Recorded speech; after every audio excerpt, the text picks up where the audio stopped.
amigos, tudo bem com vocês? Quero aqui propor uma reflexão baseada na série da Netflix 1899. É uma série que no início eu não gostei muito, não me atraiu muito, mas no decorrer da série foi me chamando a atenção. É uma série que ela fala sobre a questão do cérebro, a questão da realidade, da ilusão que nós vivemos e que essa ilusão se transfigura para nós como uma realidade. É muito interessante para nós pensarmos. Fala sobre o mito da caverna.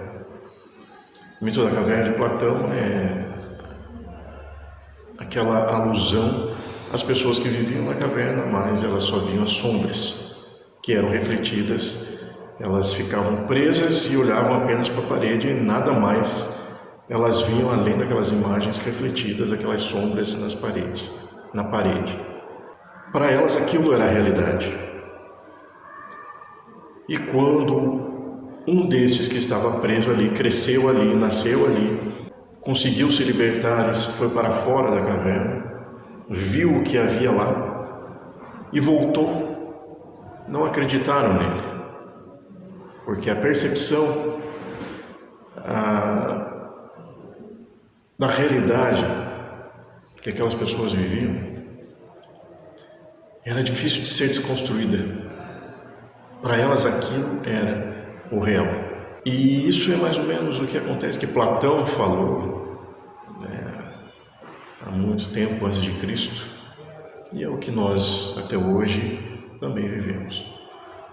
Isso me leva a pensar naquilo que Lacan também fala, um psicanalista contemporâneo que morreu em 1981.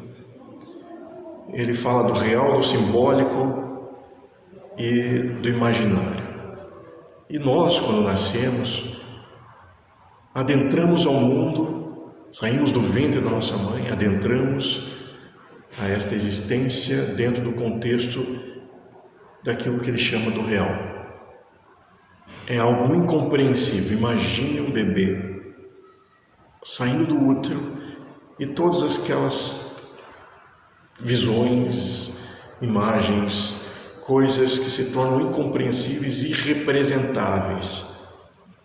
Nós temos o contato com o real, que é o vazio, que é aquilo que não se pode dizer, aquilo que não se pode falar, aquilo que não se pode representar. Mas com a linguagem e a nossa interação familiar, algo começa a acontecer.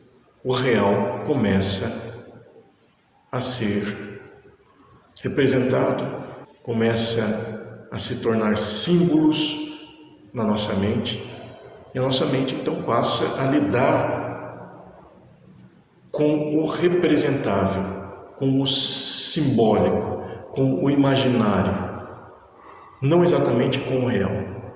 O real é um campo vazio. Nós lidamos no mundo com o imaginário, com realidades que criamos a partir da linguagem, a partir da fala. Este celular, por exemplo, pelo qual eu estou aqui falando, nós chamamos de celular. Mas o real, por detrás, nós não sabemos o que é. Nós representamos pela linguagem, pela fala. E é mais ou menos o que a série fala das ilusões. Nós criamos ilusões, que são as representações. Isso não há nada de mal nisso. É a única maneira que nós podemos sobreviver no mundo, através da criação das realidades, das percepções que nós temos. O real em si é um estado de vazio. É mais ou menos isso que o sábio de Eclesiastes, do livro bíblico, chegou enquanto conclusão da vida.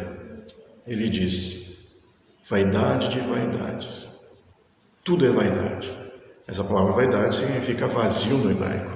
Revela que é vão, vazio.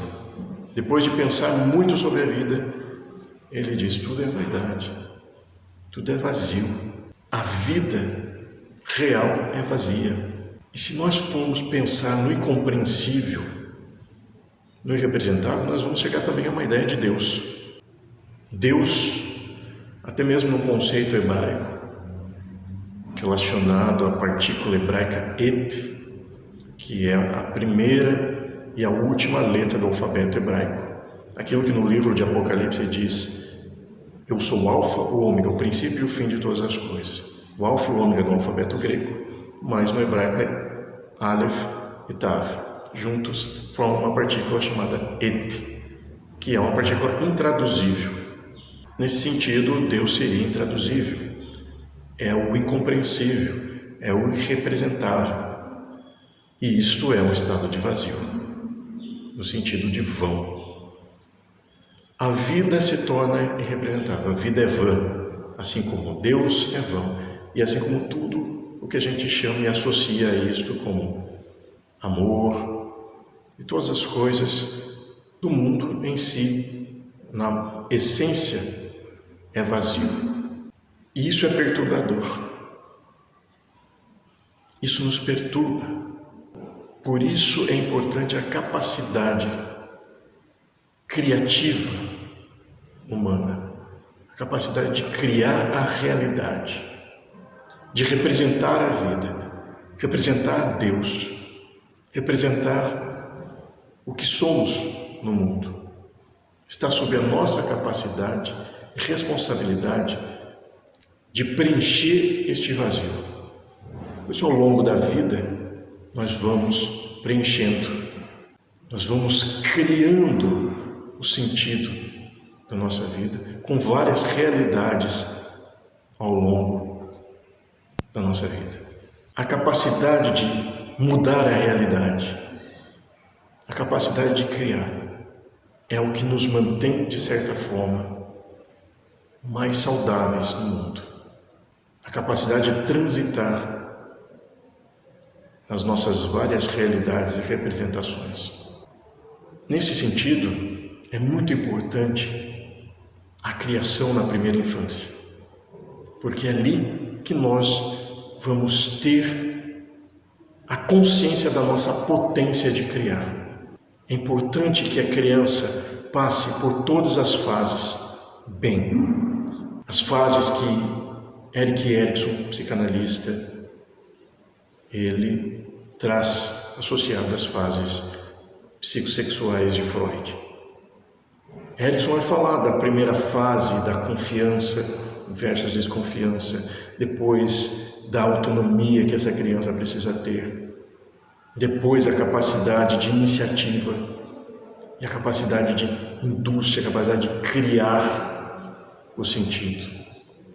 Quando é falha essa primeira infância, essa consciência da potência que se tem, a incapacidade de se mobilizar na vida, de se modificar, de se reinventar, de criar realidades.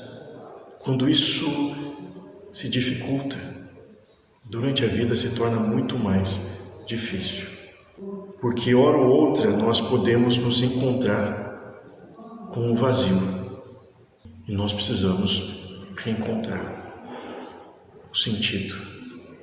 Então é muito importante a primeira infância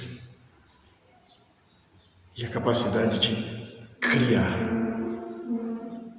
de ser fértil, como a própria palavra humanidade significa. Humus, que vem da raiz humus, que é fértil. Ser fértil na capacidade de reinvenção.